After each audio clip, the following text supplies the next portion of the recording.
Bonjour, c'est Benjamin Moukandjo, consultant Beansport. Retrouvez-nous chez nos amis 11 Mondial pour parler du Cameroun.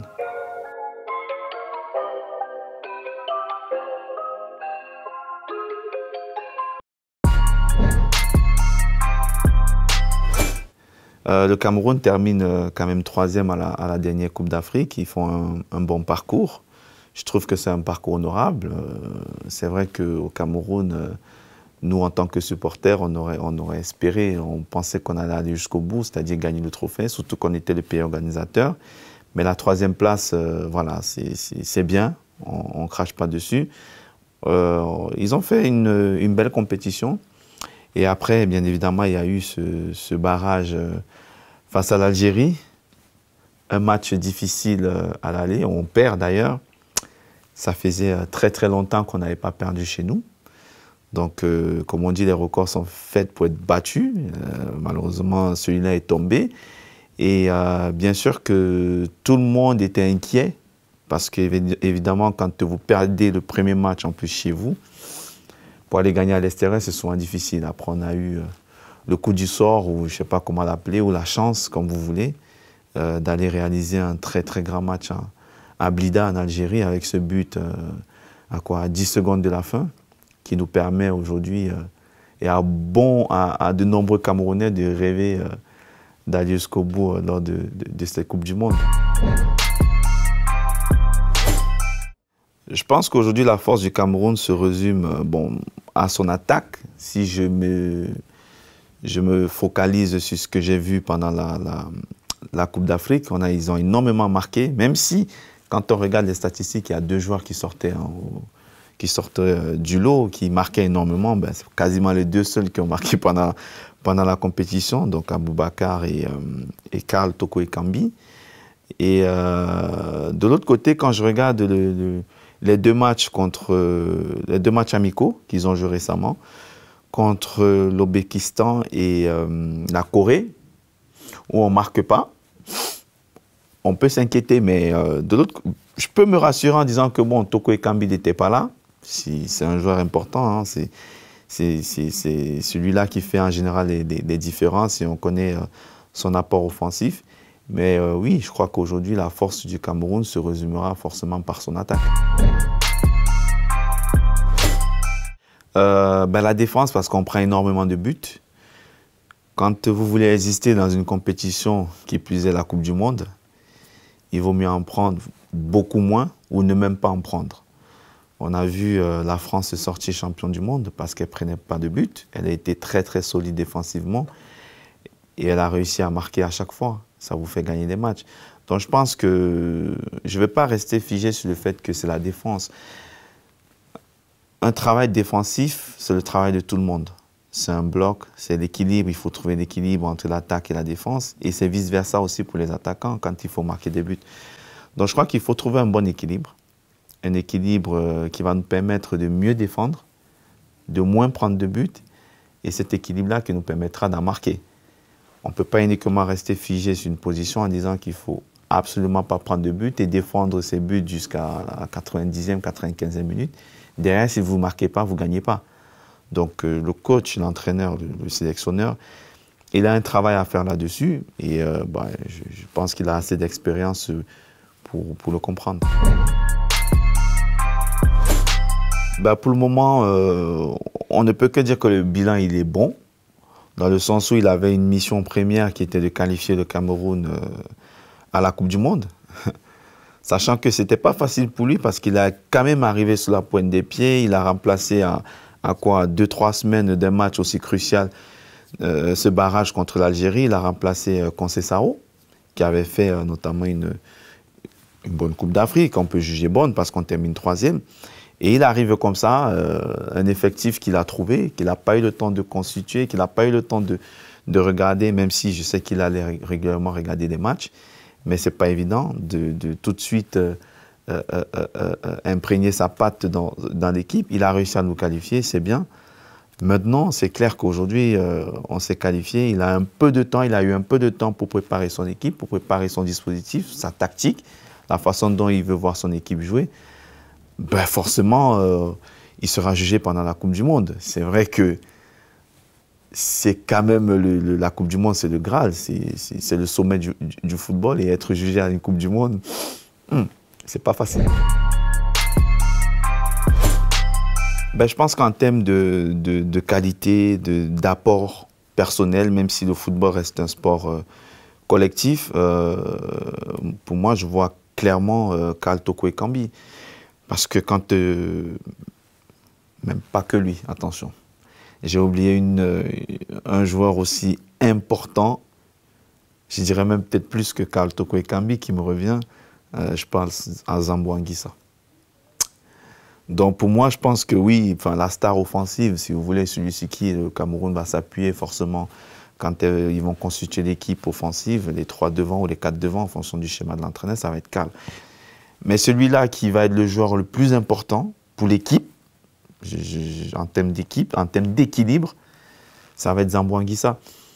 Il le démontre par ses performances aujourd'hui. Moi, je le suis, j'ai la chance de le suivre tous les week-ends à la télé, de parler de ses matchs. On voit le potentiel qu'il a, le volume qu'il a. Et quand je regarde sa courbe, je vois que c'est un joueur qui est toujours en train de monter, qui apprend tous les jours. Et tous les jours, il me surprend. Parce que comparé à l'année dernière où je l'ai suivi toute la saison, cette année, il a rajouté un plus. Il a rajouté une palette en plus. Il sait marquer des buts. Je ne savais pas qu'il pouvait le faire. Il sait marquer des buts. Il sait donner des passes D.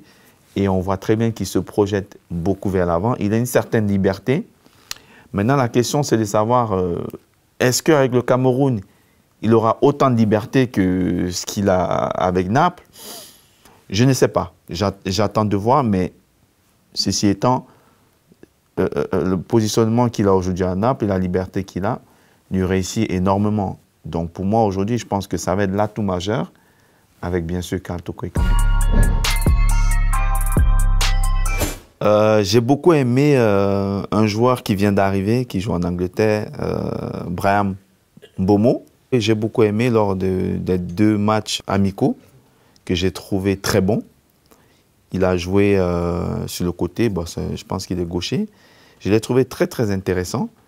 Et je pense que c'est un joueur qui va apporter un plus, qui va apporter de la puissance, de la vitesse aussi offensivement. Et je crois que pour moi, c'est le joueur que je suivrai pendant cette Coupe du Monde parce que bien évidemment, tous les autres, je les ai pratiquement vus, je les connais. Et c'est lui tout de suite qui m'a frappé à l'œil quand j'ai regardé l'équipe du Cameroun, de par sa détermination, de par sa qualité, ses qualités. Donc oui, il peut être la belle surprise du Cameroun au Mondial. Oh là là. C'est vrai qu'on n'a pas un parcours glorieux en Coupe du Monde, hormis en 90 où bon, j'étais encore petit, mais on termine, on sort en quart de finale face à l'Angleterre, je crois. Mais c'est loin quand même, 90, hein. Ça fait quoi, 32 ans maintenant.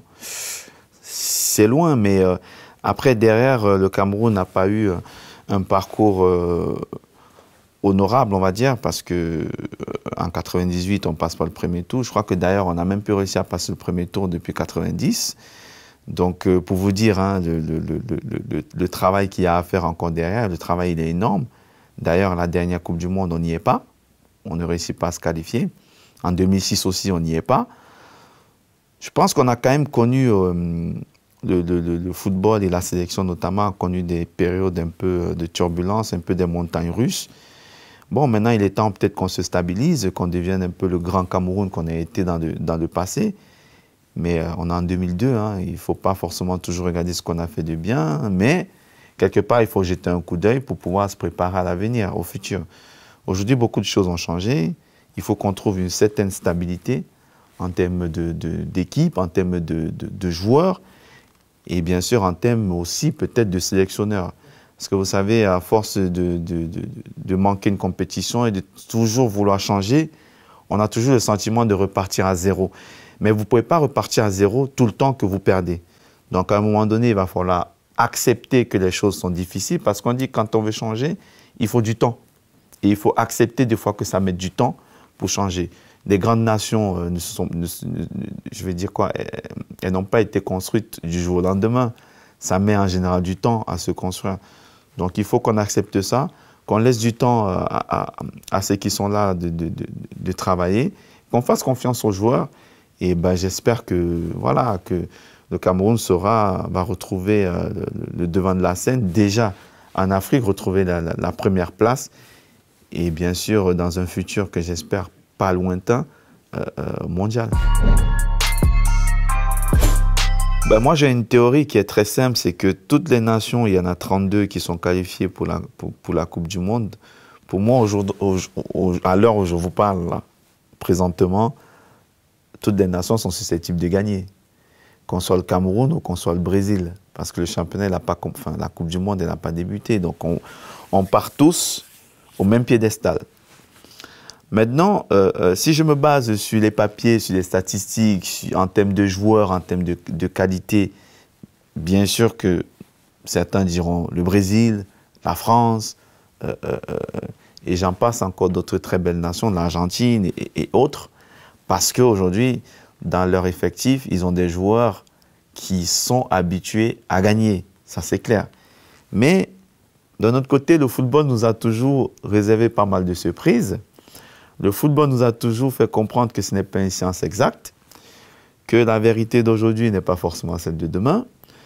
Donc c'est pour ça que moi je partirais en me disant que les adversaires du Cameroun, qui sont de très très grandes nations, parce que on en parlait encore tout à l'heure, la Suisse qui a envoyé l'Italie en barrage, c'est pas petit, donc ça démontre tout le potentiel que a ces joueurs suisses qui ont sorti la France notamment à l'Euro. Donc c'est une nation qu'il va falloir prendre au sérieux et je suis persuadé qu'ils vont prendre au sérieux parce que si vous allez à la Coupe du Monde et que vous vous sentez supérieur à d'autres nations, franchement, ce n'est pas la bonne façon de se préparer. Il faut les prendre au sérieux, mais de notre côté, il faut se dire que c'est des équipes qui sont comme nous, qui joueront à 11, et dans un stade de foot, dans ce rectangle-là, tout le monde est susceptible de gagner tout le monde. Pas trop de confiance, pas l'excès de confiance, mais la confiance à son juste niveau, en respectant l'adversaire. C'est valable pour la Serbie. C'est vrai que moi, quand j'entends les gens parler, on se focalise beaucoup plus sur le Brésil en disant « Ah, le Brésil, le Cameroun ». Mais avant le Brésil, vous avez 2 matchs. Vous avez 2 matchs hyper importants. Mais ça ne veut pas dire que si vous perdez l'un des 2 matchs et que vous devriez jouer votre qualification contre le Brésil, ça ne veut pas dire que tout est mort. On a déjà eu à gagner le Brésil.